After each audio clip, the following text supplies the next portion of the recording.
യേശുക്രിസ്തു സ്വർഗാരോഹണം ചെയ്ത ശേഷം വിശ്വാസികൾ എല്ലാവരും ഐക്യത്തോടെയും സ്നേഹത്തോടെയും ജീവിച്ചു. അവർ തങ്ങളുടെ സ്വത്തുക്കൾ വിറ്റ് ആവശ്യക്കാർക്ക് സഹായം ചെയ്തു. പത്രോസേ, ഞാൻ എൻ്റെ സ്ഥലം വിറ്റു. സഭയുടെ ആവശ്യത്തിന് ഉപയോഗിച്ചാലും ഈ പണമില്ല. പലരും ദൈവഭക്തിയോട് ദാനം നൽകി. എന്നാൽ ചിലർ തങ്ങളുടെ ഹൃദയത്തെ കാത്തു സൂക്ഷിച്ചില്ല. സഫീര എല്ലാവരും ദാനം കൊടുക്കുന്നവരെ വളരെ പ്രശംസിക്കുന്നു. നമ്മൾ നമ്മുടെ സ്ഥലം വിട്ടല്ലോ, ഇനി എന്താ ചെയ്യാം? നമുക്ക് കുറച്ച് പണം മാറ്റി വെക്കാം, പക്ഷെ എല്ലാവരോടും മുഴുവൻ പണം കൊടുത്തെന്ന് പറയാം. അത് നല്ല ആശയമാണ്. പലരും നമ്മെ വലിയ ദൈവഭക്തരെന്ന് കരുതും. പണം കൈവശം വെച്ചത് അവരുടെ പാപമല്ലായിരുന്നു. കള്ളം പറഞ്ഞതും ആളുകളുടെ പ്രശംസ തേടിയതുമായിരുന്നു അവരുടെ പാപം. അവരുടെ ഹൃദയത്തിൽ അഹങ്കാരവും വഞ്ചനയും പ്രവേശിച്ചു. പത്രോസേ, ഇതാ ഞാൻ സ്ഥലം വിറ്റതിന്റെ മുഴുവൻ പണം. അനന്യാസേ, ഇത്രയ്ക്കാണോ സ്ഥലം വിറ്റത്? ഇത്രയ്ക്കാണ് സ്ഥലം വിറ്റത്.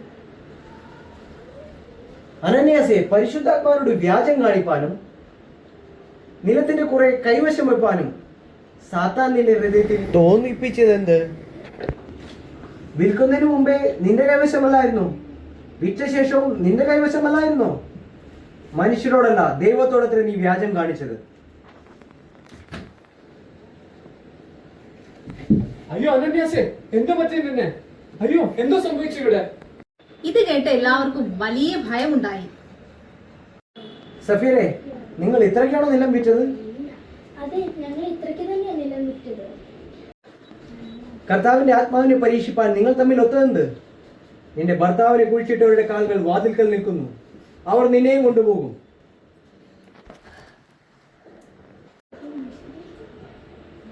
ദൈവം നമ്മുടെ പ്രവൃത്തികൾ മാത്രമല്ല, നമ്മുടെ ഹൃദയം കാണുന്നു.